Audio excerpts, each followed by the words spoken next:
श्री स्वामी समर्थ. चला आज आपण शिकणार आहोत 3 गोष्टी सतत देत राहा. मान आणि दान आणि ज्ञान. श्री स्वामी समर्थ. परत एकदा चला सुरुवात करू व्हिडिओला. व्हिडिओमध्ये नवीन असाल तर लाईक करा, सबस्क्राईब करा, शेअर करा, बेल आयकॉनला दाबा, म्हणजे मला जेव्हा केव्हा मी व्हिडिओ टाकेन ना तेव्हा तुम्हाला नोटिफिकेशन येऊन जाईल. चला सुरुवात. पहिला तर मान द्यायला शिका. मान म्हणजे काय हो, तर आपल्यापेक्षा मोठे असणारे आणि वडीलधारे असणारे यांना मान द्यायचा, आदरपूर्वक वागवायचं. जे काही आपण कराल ते आपले मुलंही शिकतात आणि त्यांना मानाने आणि आदरपूर्वक वागवलं की त्यांनाही आपल्या किती चांगले माणसं आहेत आणि बरेच काही असं त्यांना वाटतं की हे किती चांगले मान आणि आदरपूर्वक वागतात आपल्याशी, हे त्यांच्या मनात एक रुजतं. मान दिला की मान भेटतोच, हे निश्चित आहे. एखाद्याकडून मान हिसकावून घेणे याला म्हणत नाहीत मान देणे. मान कशाला म्हणतात तर मान एखाद्याला नमस्कार करणे आणि आदराने त्यांना काही नको ते विचारणे, ह्याला म्हणतात मान देणे. ते मग कितीही मोठे असले तरीही चालेल आणि किती जे काही आपण करतो ना तेच आपली मुलंही शिकतात आणि आदरपूर्वक त्यांच्याशी वागतात. म्हणून म्हणते नेहमी आपल्या मुलांसमोर मान द्यायला शिका, म्हणजे तेही आपले बघून तेही शिकतील. चला मग पुढे पाहू. दान म्हणलं तर तुमच्या मनात काहीही म्हणजे काही एका गोरगरिबांना द्यायचं असेल तर काहीही चालेल. एखादी वस्तू, एखादे कपडा म्हणा, परत असं आपण बरेचसे काही वस्तू आहेत आपल्याला देऊ शकतो, आपण दान करू शकतो. आणि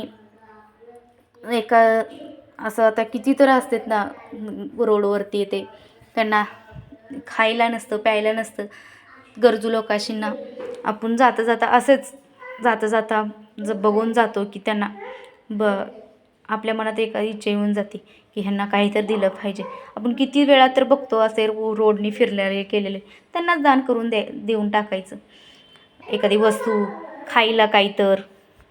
श्री स्वामी समर्थ नेहमी सांगतात दान केल्याने पुण्यच भेटतं.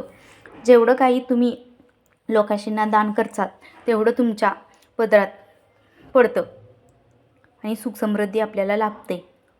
आपल्या लेकरांना पुण्य लागतं, आशीर्वाद भेटतो. त्यांचा आशीर्वाद बघा, एखाद्या माणसाला, गरजू माणसाला तर दान केलं ना एवढं त्यांचा पुण्य भेटतं ना आपल्याला, की त्यांचं एवढं भरभरून त्यांचं प्रेम भेटतं ना की ते स्वतःहूनच बोलतात की तुमचं भलं हो. श्री स्वामी समर्थ असं म्हणतात.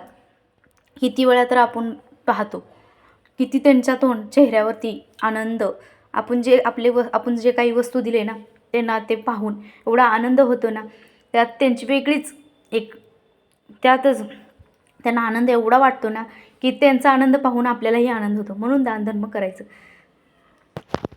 चला आता ज्ञान म्हणजे काय हो. ज्ञान म्हटलं की भरपूर काही आहे. ज्ञान कशातून भेटतं. ज्ञान आपण आपल्याकडे जेवढं आहे ना ज्ञान, तेवढं आपण लोकांना देत राहू. ज्ञान म्हणलं की कुठल्याही बाबतीत आपल्याला जे एखादी माहिती असेल तर तेही देऊन टाकायचे, त्यालाच म्हणतात ज्ञान. बालसंस्कार, मार्गदर्शन यातून ज्ञान भेटतं. ज्ञान भरपूर असं आहे की आपल्याला सांगता येणार नाही एवढं ज्ञान आहे. जेवढं आपल्याला देता येईल ना तेवढं देत राहायचं. ज्ञान दिल्याने काही नाही होत, उलटं अजून आपलं जे काही माइंड आहे त्याच्यामध्ये जेवढं आपण ज्ञान देईल ना तेवढं फ्रेश होऊन जाईल मन. आपल्याला जेवढं ज्ञान देता येईल ना तेवढं ज्ञान कुठल्या बालसंस्कार, मार्गदर्शन याच्यातून ज्ञान देता येईल तर त्याच्यातून देता येईल तर त्याच्यातून द्यायचं.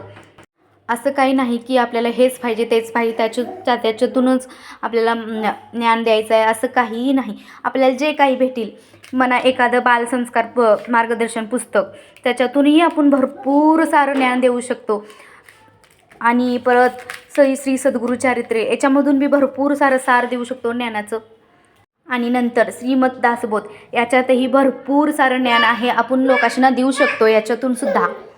असे भरपूर सारे पुस्तकं आहेत, ग्रंथ आहेत, पोथी आहेत, याच्यातून आपण ज्ञान देऊ शकतो. बऱ्याच लोकांना माहीत नसतं बालसंस्कार काय आहे, श्री सद्गुरू चरित्र काय आहे, श्रीमद दासबोध काय आहे. ह्याच्यामुळं आपण ज्ञान देत राहायचं. जेवढं आपल्याला ज्ञान देता येईल ना तेवढं देत राहायचं. ज्ञान घेतल्याने बुद्धी प्राप्त होते आणि ज्ञान दिल्याने भरपूर काही शिकायला भेटतं.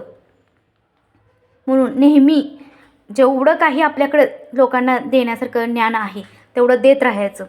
कोणी काहीही बोलू द्या, त्यांना ज्ञान तेवढं देत राहायचं.